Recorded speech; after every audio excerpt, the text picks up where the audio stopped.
Greetings, fellow tabletop gamers. I'm Joseph, author of the upcoming tabletop RPG Realms of the Shattered, and today I would like to start a new series of videos, which for lack of a better term shall be referred to as Joseph's Ramblings. In our first video in this new series, I will talk a bit about hit points, how they're mainly represented in other tabletop and video games, and how Realms of the Shattered takes a completely different approach to them. Oh, and a word of warning before we begin. What you're about to hear are mainly the thoughts and opinions of one man. Although they did shape some of the mechanics used in Realms of the Shattered, to better illustrate my points, I will be using not only imagery from our upcoming tabletop RPG, but also images from the internet and other YouTube videos. To better distinguish the two, any official images used in Realms of the Shattered will always be accompanied by this sign. And now, let's get on with the video.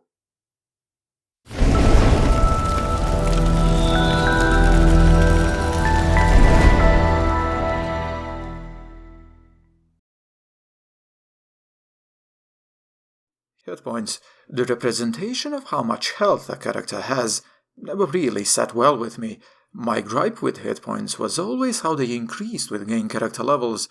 For instance, let's say that you just created a new character and started with 10 hit points, and now you're playing the game, slaying monsters, completing quests and whatnot, and you reach level 10.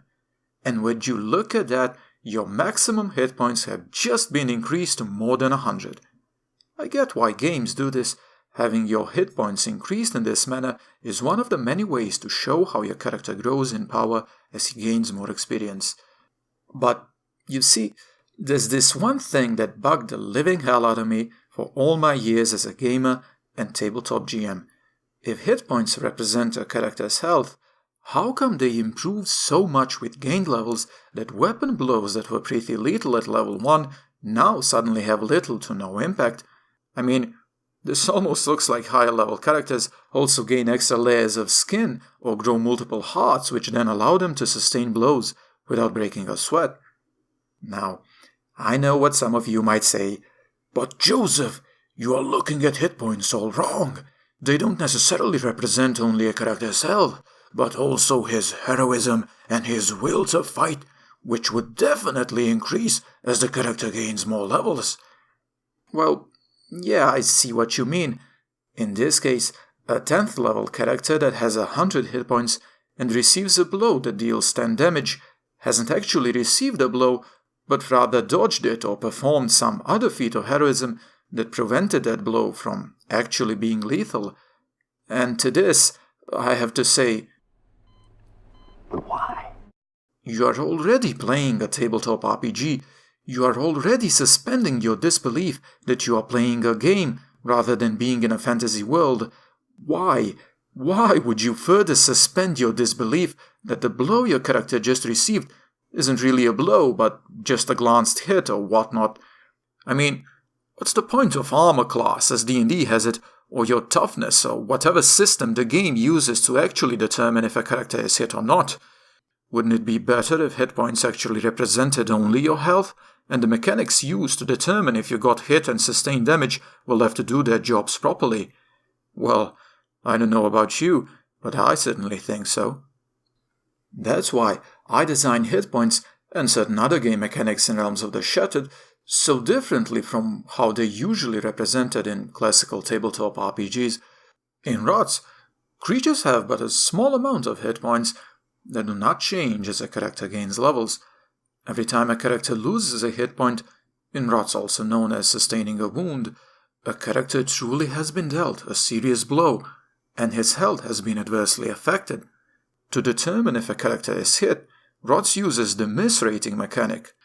Each time your opponent rolls an attack roll that ends up being lower than your miss rating, you know, without a doubt, that the attack missed you.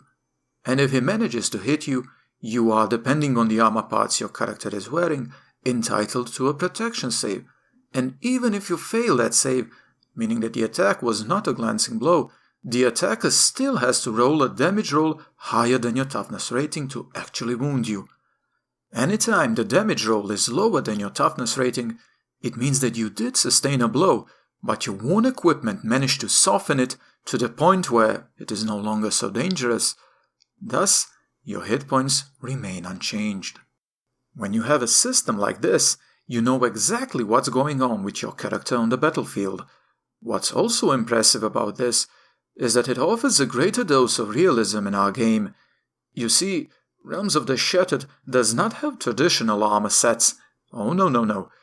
In ROTS, a character may wear a padded armor such as a gambesson, and then a protective chain shirt such as a chainmail on top of that.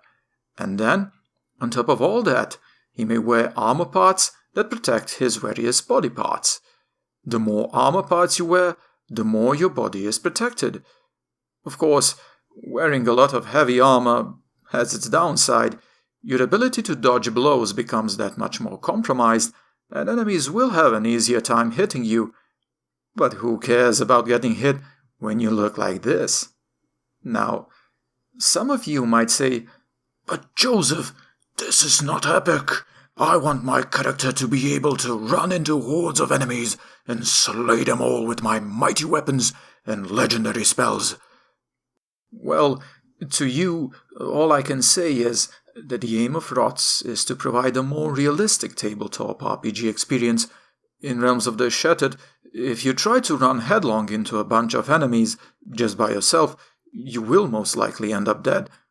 But that doesn't mean that you still can't do epic and cool things. For instance, let's say that you just encountered a large group of enemies that outnumber you 3-1. What do? Well, I'll tell you what you don't do. You don't break from the rest of your group screaming, "Let me at him!" and charge at the enemy all by yourself. No. You move as a group, having the heavily armored party members positioned in front of the lightly armored ones, protecting those that have access to healing spells. You use your environment to your advantage, and if you can, prevent your opponents from completely surrounding you. That's what you do. And let me tell you another thing. It feels far more epic when your character faces a group of enemies and manages to survive the encounter thanks to his team's superior tactics and the quality equipment he bought with his hard-earned gold than to some cheap game mechanics. Knowing that you have precious few hit points and that every blow could be potentially devastating makes it all that much more rewarding when your character emerges victorious and your enemies lay dead at your feet. Don't get me wrong, I'm not against players that enjoy epic high fantasy, where your character never gets tired while fighting, and even if he receives devastating blows, he can just keep on going like nothing happened. It's okay if you enjoy such games, and all the more power to you. But for those that want something different and more realistic, or are simply looking for a break from high fantasy, ROTS will welcome you with open arms. Open, violent, bloodthirsty, and sadistic arms, that is.